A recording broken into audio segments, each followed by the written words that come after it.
Assalamualaikum warahmatullahi wabarakatuh. Perkenalkan, nama saya Tiara Permatahati dari Prodi Sistem Informasi dengan NIM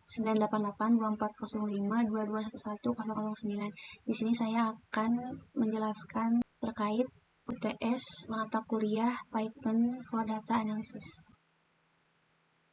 Oke, jadi ini ada 12 soal UTS kita dan saya akan menjelaskan jawaban dari setiap soalnya. Jadi di sini untuk mengerjakan soal UTS-nya kita menggunakan aplikasi VS Code dan menggunakan library dari Python, yaitu library Pandas dan modul Plotly dan library Express. Oke, jadi pertama di sini kita mengimport library Pandas dan menamainya sebagai PD.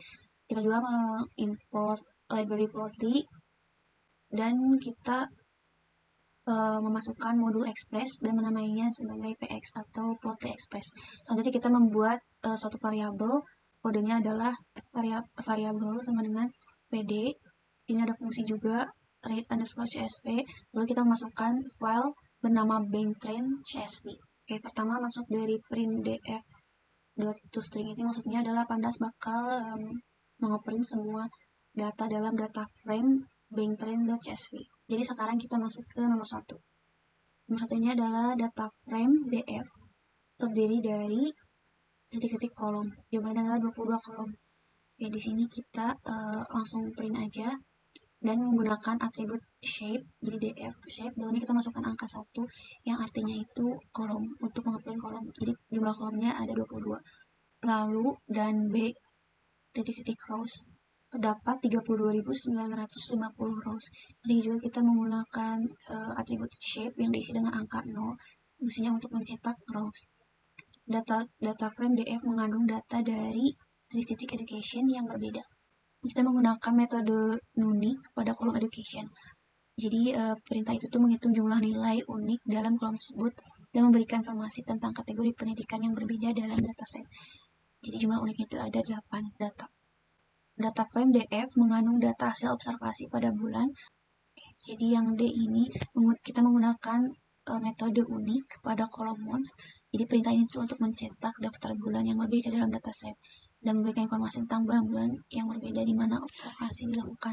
Dan jawabannya ada Juli, Mei, April, November, Juni, Maret, Agustus, September, Oktober, dan Desember. Selanjutnya dia mempunyai duration atau durasi dengan range antara mempunyai duration atau durasi dari 0 sampai dengan 4918. Nah, di sini kita menggunakan duration min pada kolom duration. Perintah ini untuk mencetak nilai minimum dari kolom duration dan memberikan informasi tentang durasi minimum dalam dataset. Lalu kita juga menggunakan max. Perintah ini untuk mencetak nilai maksimum dari kolom duration. Oke, nomor 2 adalah berapa banyak orang yang status materialnya single pada data frame. Pertama kita membuat variabel jumlah underscore single dan kita memasukkan kode ini yang mengakses kolom material dalam data frame. Lalu value counts itu merupakan metode yang menghitung jumlah kemunculan setiap nilai unik dalam kolom tersebut. Dan single ini digunakan untuk mengambil jumlah orang yang memiliki status single. Dan hasilnya adalah jumlah orang yang memiliki status single adalah 9.333. Oke, selanjutnya nomor 3, berapa usia paling muda dan usia paling tua? Dilihat dari kolom age. Jadi kita di sini juga membuat variabel usia paling tua dan menggunakan metode max, juga menggunakan metode min untuk menjawab pertanyaan tersebut. Dan lalu kita print dan jawabannya adalah usia paling mudanya 17 dan usia paling tuanya adalah 98.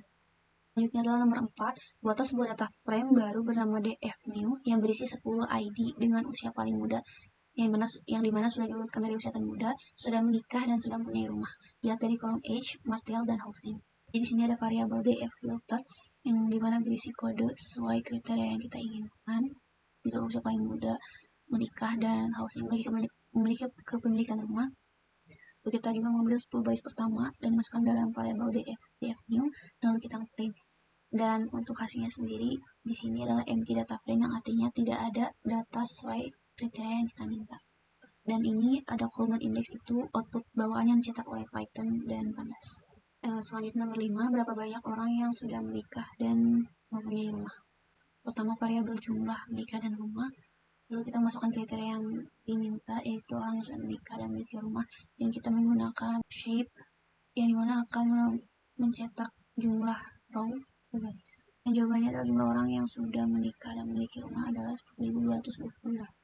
Selanjutnya, dari seluruh data pada data frame, berapa orang yang saat ini mempunyai dan tidak mempunyai loan atau pinjaman. Kalau kita membuat variabel jumlah loan ini menggunakan metode value counts untuk menghitung jumlah nilai unik dari kolom loan dan akan menghasilkan jumlah orang yang memiliki dan memiliki pinjaman. Lalu kita print dan memasukkan indeks yes untuk jumlah orang yang memiliki pinjaman dan indeks no untuk orang yang tidak memiliki pinjaman. Dan untuk hasilnya adalah 5 orang yang memiliki pinjaman adalah 5.004 orang dan tidak memiliki pinjaman 27.135 orang. Selanjutnya di nomor 7, berapa banyak orang yang berumur di atas 35 tahun sudah menggunakan seluler, namun kolom Y-nya masih bernilai 1. Itu kolom Y-nya. Jadi di sini kita juga membuat variabel jumlah orang, lalu kita memasukkan kode ini sesuai dengan kriteria, yaitu umurnya lebih dari 35, menggunakan seluler, dan kolom Y-nya bernilai 1. Dan kita juga menggunakan operator AND dan shape 0 untuk mengambil jumlah baris yang memenuhi kriteria tersebut. Lalu kita ngeprint dan didapat hasilnya jumlah orang yang memenuhi kriteria adalah 1.653 orang. Selanjutnya nomor 8, soalnya adalah ubah beberapa data pada kolom education dengan aturan sebagai berikut. Jadi ini original datanya dan diganti menjadi misalnya awal itu basically.4y menjadi lulus TK dan selanjutnya. Jadi untuk kodenya ini kita menggunakan dictionary rules untuk menentukan aturan penggantian data pada kolom education. Misalnya seperti ini, kita tulis rulesnya, lalu kita menggunakan di sini metode replace untuk mengubah data. Berikut adalah hasilnya yang mengubah kolom education dan tidak mengubah jumlah data, yaitu tetap 32.950. Hanya mereplace data yang ingin kita ubah atau yang sudah kita tulis aturannya di awal. Selanjutnya, nomor 9, drag semua row pada DF atau data frame yang data duration-nya di bawah 100. Ini ada variabel index drop. Nah, sebelumnya kita melakukan filtering pada data frame yang duration-nya di bawah 100 dan menggunakan perbandingan atau kode ini. Dan selanjutnya juga kita menggunakan metode drop untuk menghapus baris-baris dari data frame.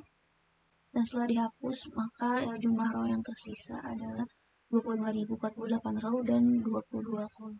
Selanjutnya, tambahkan kolom usia pada data frame dan isi berdasarkan aturan berikut.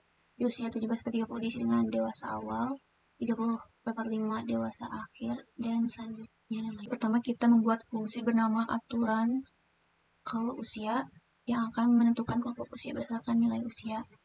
Dan fungsinya itu akan mengembalikan label berdasarkan tentang usia yang diberikan atau sesuai dengan kriteria. Lalu kita menambahkan kolom ke usia dengan menerapkan fungsi pada kolom age, dipanggil tuh fungsi yang tadi kita buat sebelumnya di atas, dan juga menggunakan metode apply, dan lalu kita print dan hasilnya disimpan dalam kolom baru yang kita buat atau asal dari yang kita print. Di sini sih hanya memperlihatkan highlightnya dari 7 kolom pertama dan 7 kolom terakhir, dan total rows-nya ada 25.048 dan 23 kolom, 23 karena bertambah 1. Oke, selanjutnya adalah buatlah sebuah barcode berdasarkan data frame DF yang menunjukkan kelompok usia menjadi sumbu X dengan rataan durasi menjadi sumbu Y dan ditinjau berdasarkan kolom Y. Kita menggunakan fungsi px bar dari plotly express atau px tadi untuk membuat barcode, dan data yang digunakan dari data frame dan sumbu X diatur dengan parameter X yaitu kelompok usia, dan sumbu Y diatur dengan parameter Y atau duration yang menunjukkan durasi, dan warna bar diatur berdasarkan nilai kolom Y. Dan ini bentuk kotak-kotaknya grup sehingga bar dari setiap kelompok usia dikelompokkan bersamaan. Oke, untuk menampilkan plotnya kita menggunakan metode show. Setelah di run itu bakal muncul di prompt seperti ini. Ini sumbu Y-nya, ini sumbu X-nya, T-nya, dan bisa kita perbesar juga. Selanjutnya buatlah histogram yang menunjukkan sebaran kolom duration dan diberi warna sesuai kolom Y. Kita menggunakan fungsi px histogram dari plotly untuk membuat histogram. dan datanya dari data frame, dan variabel yang akan diplot diatur dengan parameter x, duration, dan colornya y. Dan sequence warna discrete diatur dengan parameter ini, color discrete sequence, sehingga setiap kategori pada kolom Y akan memiliki warna yang berbeda dalam plot. Ini kita juga menggunakan metode show untuk menunjukkan histogram tersebut, dan akan muncul di kolom berikut. Nah, ini bisa kita besar juga.